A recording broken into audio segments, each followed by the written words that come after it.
Sebagai permulaan, aku pengen nanya lagi ke Dok San. Sebenarnya apa sih itu intermittent fasting, Dok? Pengen kurus lah atau pengen mencapai sebuah tujuan tertentu, nggak cuma kurus, bisa pengen nurunin gula, pengen apa gitu. Itu yang diatur kan apa yang dimakan. Yap. Kalau intermittent fasting yang diatur itu kapan dimakan. Sebetulnya sih mirip kayak puasa di bulan Ramadan ya. Persis. Saya dari jam 7 sampai jam 9 puasa nih.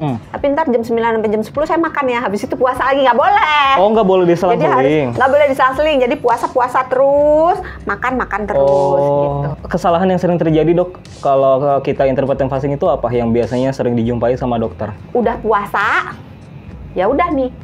Begitu jendela makan dibuka, mari kita makan berpesta. Mirip kayak bulan puasa mirip kayak puasa di bulan Ramadan, ya kan? Kalau udah maghrib. Pengakuan bukan?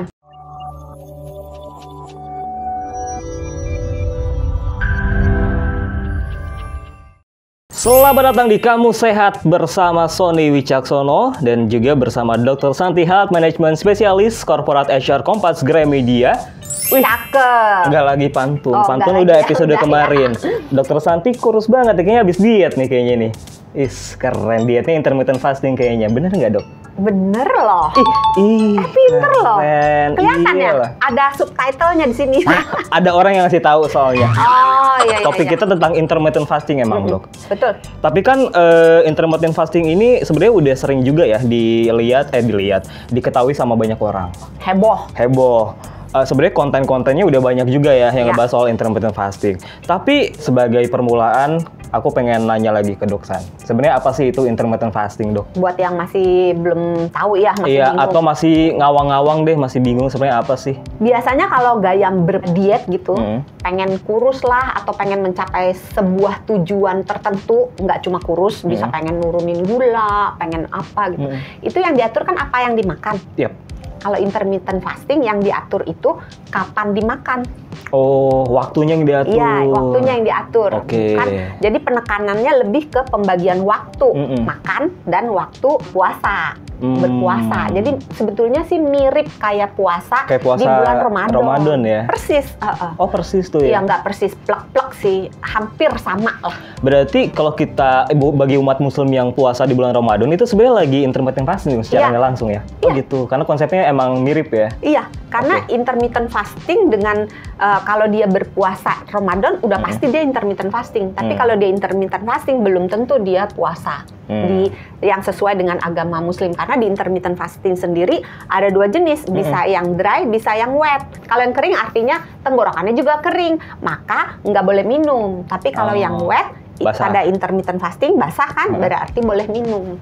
Oh, kalau dry nggak boleh minum? Nggak boleh minum selama jendela berpuasa. Kering dong tenggorokan? Ya buktinya puasa kemarin. Nggak pol ya? Pol nggak sih? Jangan ditanya deh, ada emaknya nonton nanti. Skip.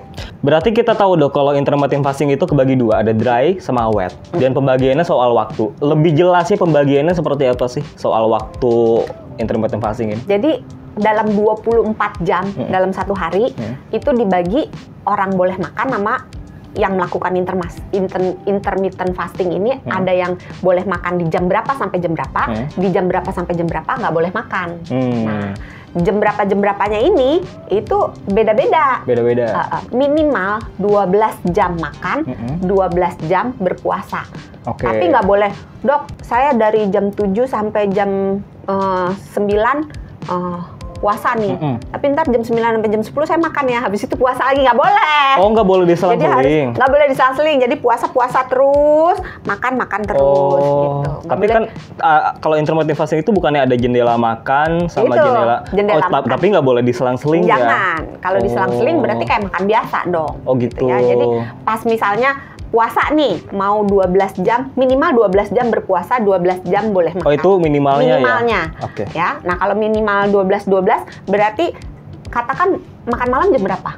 Makan malam jam 8 misalkan. Jam 8. Nah, jam 8 makan malam, setelah makan malam, maka nggak boleh makan apa-apa lagi yang berkalori. Nggak boleh makan dan minum yang berkalori sampai besok pagi jam 8. Nah, dari jam 8 malam sampai jam 8 pagi, hitungannya kan udah 12 jam. Itu sudah masuk intermittent fasting. Nanti sarapan, ya udah di jam 8. Tapi kalau sarapannya jam 7 atau jam 6, itu bukan intermittent fasting, karena belum memenuhi kriteria 12 jam. Minimal kan kata dokter 12 jam, berarti bisa lebih dong? Bisa. Bisa. Nah, lebihnya ini umumnya, biasanya nih ya, ada yang 14, 10, ada yang 16, 8, ada yang 18, 6, ada yang 24, ada yang sehari makannya cuma sekali.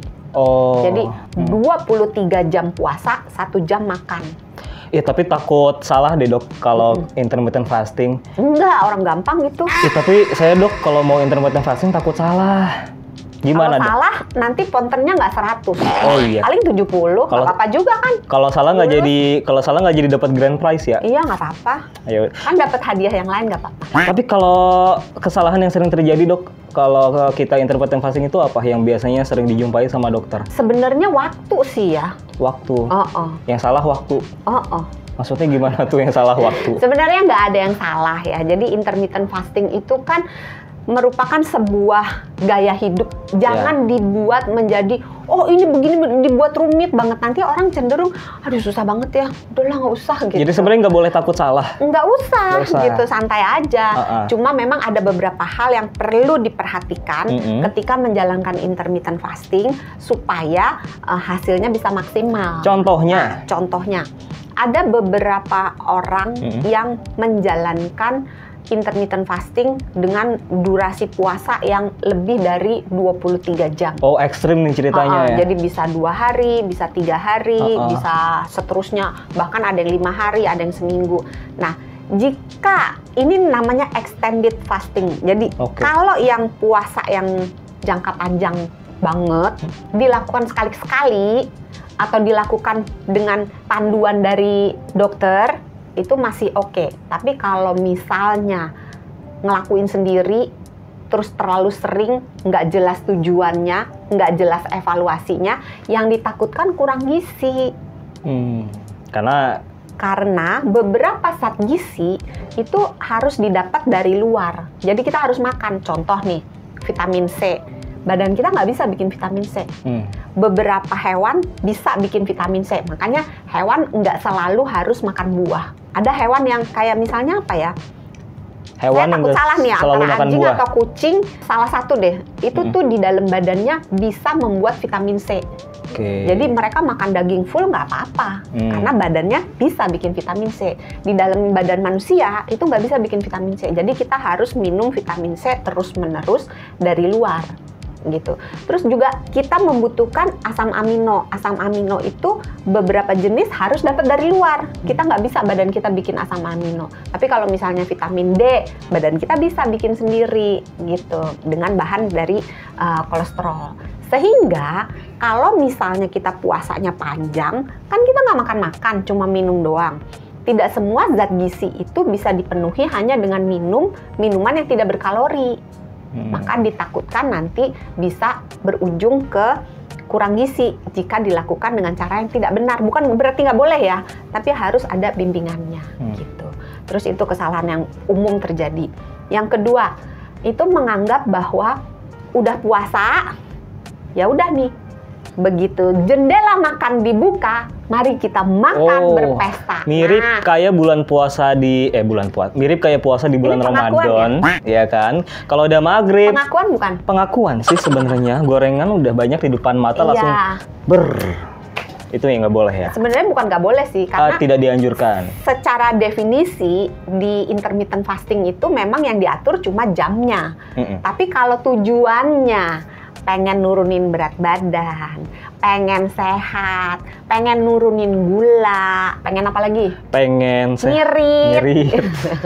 Ih, banyak loh yang intermittent. Nggak, ini jujur, karena beberapa pasien saya mengatakan menjalankan intermittent fasting karena terpaksa dengan situasi ekonomi. Ketahuan Jadi, kosannya 700.000 per bulan tuh, ya kan? Kok tahu sih?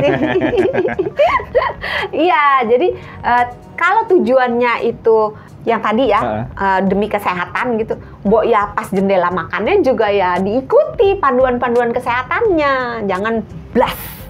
Dokter, kalau kita intermittent fasting sebenarnya boleh nggak sih atau justru dianjurkan minum minuman yang berkalori? Ya kalau minum minuman berkalorinya dilakukan di pas jendela makan ya boleh. Boleh.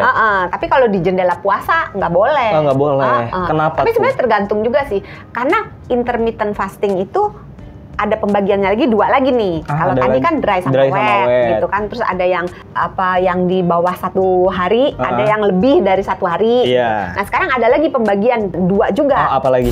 Ini sahabat Sonora udah geleng-geleng. Jangan skip. Kita udah berhenti. Enggak begitu lagi, enggak. Jadi olahraga yang berat itu membutuhkan stamina yang baik, membutuhkan jeroan kita yang baik. Teknik yang benar juga. Tapi kalau misalnya orang tersebut sudah terbiasa, sudah punya kemampuan untuk melakukan olahraga yang berat, maka ketika intermittent fasting di jendela berpuasa boleh melakukan yang berat.